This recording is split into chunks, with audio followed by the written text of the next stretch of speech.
بسم اللہ الرحمن الرحیم۔ عزادار و مرسل اعظم حضرت محمد مصطفیٰ صلی اللہ علیہ وآلہ وسلم فرماتے ہیں کہ فاطمہ میرا ٹکڑا ہے۔ فاطمہ زہرا کی عظمت یہ ہے کہ خود مرسل اعظم تعظیم فرماتے ہیں، مگر عزادار و عالمین کی شہزادی حضرت فاطمہ زہرا پر ان کے پدر بزرگوار کے بعد قیامت گزر گئی۔ تاریخوں میں ملتا ہے کہ رسول خدا کی شہادت کے بعد شہزادی کونین صبح ہو یا شام، دن ہو یا رات، ہر وقت اپنے بابا کو یاد کر کے رویا کرتی تھی۔ ایک دن اہل مدینہ حضرت علی علیہ السلام کے پاس آئے اور کہا کہ بنت محمد کے دردناک نالہ و شیون سے ہمارے آرام میں خلل ہوتا ہے، اس لیے آپ ان سے فرما دیں کہ یا دن کو رویا کریں یا رات کو رویا کریں۔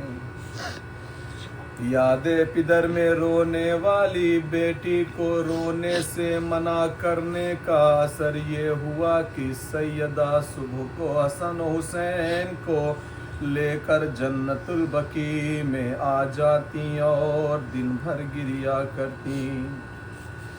حضرت فاطمہ نے برابر، حضرت علی علیہ السلام نے برابر جب شہزادی کا یہ معمول دیکھا تو ایک مکان بنایا جسے بیت الحزن کہتے ہیں۔ یہ امام باڑے اور عزا خانے اسی بیت الحزن کی یادگار ہیں۔ علی نے پہلا عزا خانہ سیدہ کے رونے کے لیے بنایا تھا۔ یاد پدر میں شہزادی کا جو عالم تھا، آپ اسے یوں بھی اندازہ کر سکتے ہیں کہ رسول خدا کی وفات کے بعد آپ کے مؤذن حضرت بلال مدینہ سے شام چلے آئے تھے، اس لیے کہ بغیر رسول خدا کے مدینہ میں رہنا انہیں گوارا نہ ہوا۔ بلال نے ایک رات خواب میں دیکھا کہ رسول خدا فرماتے ہیں میری وفات کے بعد تم نے میری داڑھی چھوڑ دی۔ خواب سے بیدار ہو کر مدینہ کی طرف روانہ ہوئے۔ مدینہ میں جب خبر ہوئی کہ رسول کے مؤذن بلال آ رہے ہیں تو کہرام بپا ہو گیا۔ تمام مرد و زن باہر نکل آئے۔ بلال سیدھے روضے رسول پر پہنچے۔ شہزادوں کو نانا کے مزار پر دیکھا۔ بلال نے ایک شانہ پر امام حسن کو اور دوسرے شانہ پر امام حسین کو بٹھایا اور شہزادی کے بیت الشرف پر آ کر سلام عرض کیا۔ جب شہزادی کو معلوم ہوا کہ میرے نانا کے مؤذن بلال آئے ہیں تو فرمایا بلال میری خواہش ہے کہ تم اذان کہو۔ تو حضرت بلال نے کہا شہزادی میں نے تو عہد کر لیا ہے کہ رسول اللہ کے بعد اب اذان نہ کہوں گا، لیکن آپ جذب رسول ہیں اس لیے آپ کا حکم گویا حکم رسول ہے۔ پھر بلال گلدستہ اذان پر گئے اور اللہ اکبر کہنا شروع کیا۔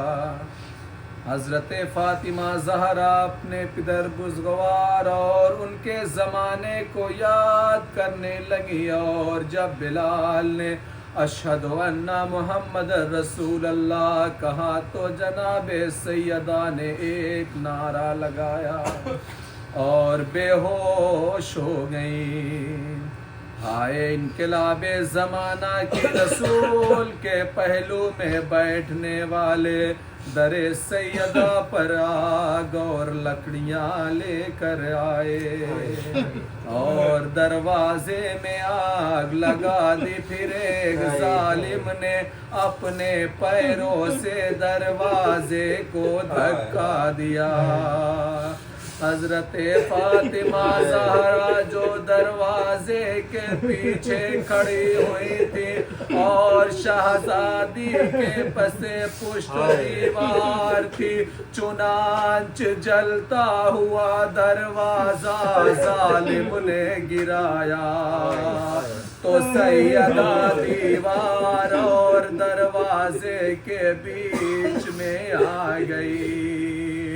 شہزادی کی پسلیاں ٹوٹ گئی، حضرت محسن شکم اقدس میں شہید ہو گئے۔ اس دل سوز واقعے کے بعد وہ شہزادی کی جس کی عمر کل 18 سال کی تھی، کمر جھک گئی، عصا کا سہارا لے کر چلنے لگی اور یہ مرثیہ پڑھنے لگی۔ صبت علیہ مصائب لو انہا، صبت علیہ میں سرنا لیا لیا۔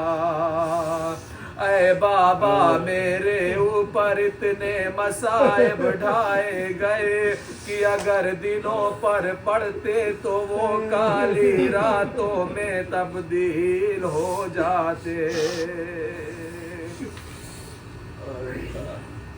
رسول خدا کی شہادت کے بعد شہزادی پر مصیبتوں کا وہ سلسلہ ہوا کہ چند ماہ زندہ رہ سکی، اور 13 جمادی الاول یا براوت 13 جمادی الثانی کو شہزادی کی شہادت ہوئی۔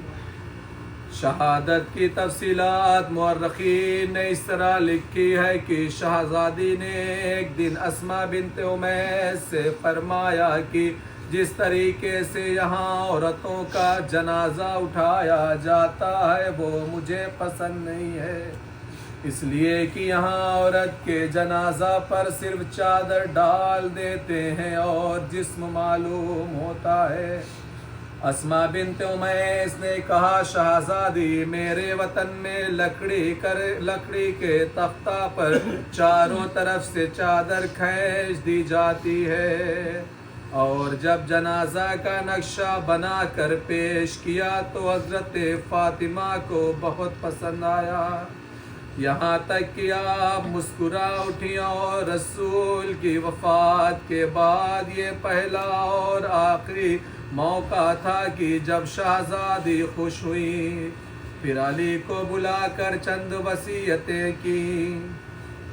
پہلی وصیت یہ فرمایا، اے ابو الحسن میرے مرنے کے بعد میری بھانجی امامہ بنت زینب سے نکاح کرنا، اس لیے کہ وہ میرے حسن اور حسین سے پیار کرتی ہے۔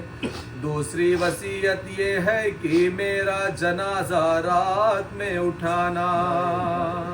تیسری وصیت یہ ہے کہ تم ہی مجھ کو غسل و کفن دینا اور میرے اوپر نماز پڑھنا۔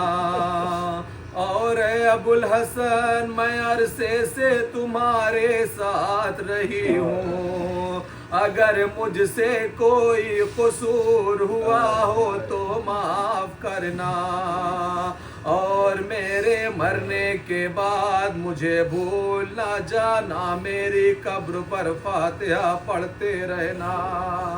اور اے ابو الحسن اگر میرے بیٹے حسن اور حسین تمہارے خلاف مزاج کوئی کام کرے تو انہیں بن ماں کا سمجھ کر معاف کر دینا۔ رود شہادت جناب امی گھر سے باہر تشریف لائے، گھر میں تشریف لائے تو دیکھا حضرت فاطمہ ایک ہی وقت میں بچوں کے کپڑے بھی دھو رہی ہے، نہلا بھی رہی ہیں اور آٹا بھی گوندھا رکھا ہوا ہے۔ شاید آج کا دن امور خانہ داری کے لیے فاطمہ زہرا کا ہی تھا۔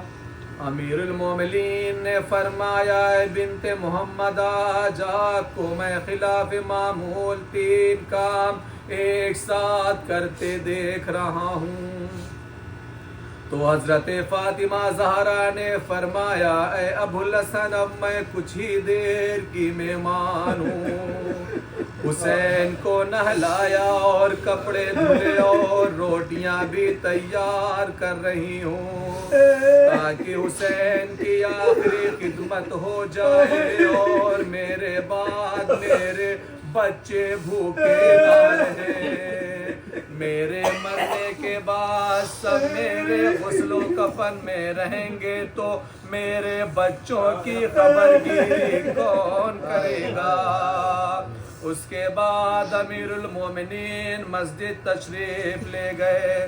پھر شہزادی نے اسما کو بلا کر کہا مجھے حجرے میں پہنچا دو، جب تک ذکر الہی کی آواز سننا سمجھنا میں زندہ ہوں، اور جب آواز نہ آئے تو سمجھ لینا میں دنیا سے رخصت ہو چکی ہوں، اور اے اسما جب میرے بچے آ جائیں تو انہیں پہلے کھانا کھلانا، تب میرے مرنے کی اطلاع دینا۔ اسما کہتی ہے کہ جب حجرے میں شہزادی کو پہنچا کر میں باہر نکلنے لگی تو شہزادی اپنے شیعوں کے گناہوں کی بخشش کی دعا کر رہی تھی۔ پھر تھوڑی دیر کے بعد کوئی آواز نہ آئی تو میں نے گوشے چادر اٹھا کر دیکھا تو شہزادی انتقال فرما چکی تھی۔ میں رونے پیٹنے لگی، اسی اثناء میں حسین بھی آ گئے۔ پوچھا ہماری مادر گرامی کہاں ہے؟ میں نے کہا شہزادو پہلے کھانا کھا لو۔ حسین نے فرمایا اے اسما کیا کبھی دیکھا ہے کہ بغیر ماں کے ہم نے کھانا کھایا ہے؟ تو میں نے کہا شہزادو تمہاری مادر گرامی تمہارے نانا کی خدمت میں جا پہنچی ہے۔ شہزادوں نے یہ سن کر چھوٹے چھوٹے امامے سروں سے پھینک دیے اور رونے لگے اور دوڑتے ہوئے مسجد میں آئے۔ علی کو اطلاع دی، امیر المومنین آئے اور فاطمہ کی وصیت کے مطابق غسل دینا شروع کیا۔ بوقت غسل مولا علی نعرہ مار مار کر رونے لگے۔ لوگوں نے اس طرح رونے کا سبب پوچھا تو فرمایا میں بنت محمد کے صبر پر رو رہا ہوں۔ جب دروازہ گرا تھا تو پسلیاں ٹوٹ گئی تھی، مگر ہائے سیدہ نے کبھی پسلیوں کے ٹوٹنے کا مجھ سے ذکر بھی نہیں کیا۔ جب غسل ہو گیا تو اولاد فاطمہ کو علی نے دیدار آخر کے لیے بلایا۔ سب نے دیدار آخر کیا مگر حسین رو رو کر کہہ رہے ہیں اماں مجھ سے بات کرو، اس لیے کہ حضرت مریم نے مرنے کے بعد اپنے بیٹے عیسیٰ سے کلام کیا تھا۔ اماں آپ کا مرتبہ مریم سے بہت بلند ہے، بس ایک مرتبہ میت حرکت میں آئی، سیدہ نے دونوں ہاتھ کفن سے نکال کر حسین کو سینے سے لگا لیا۔ عاطفے کی آواز آئی اے علی حسین کو سیدہ کے سینے سے جدا کر دو، اس لیے کہ ملائکہ پر رو رہے ہیں.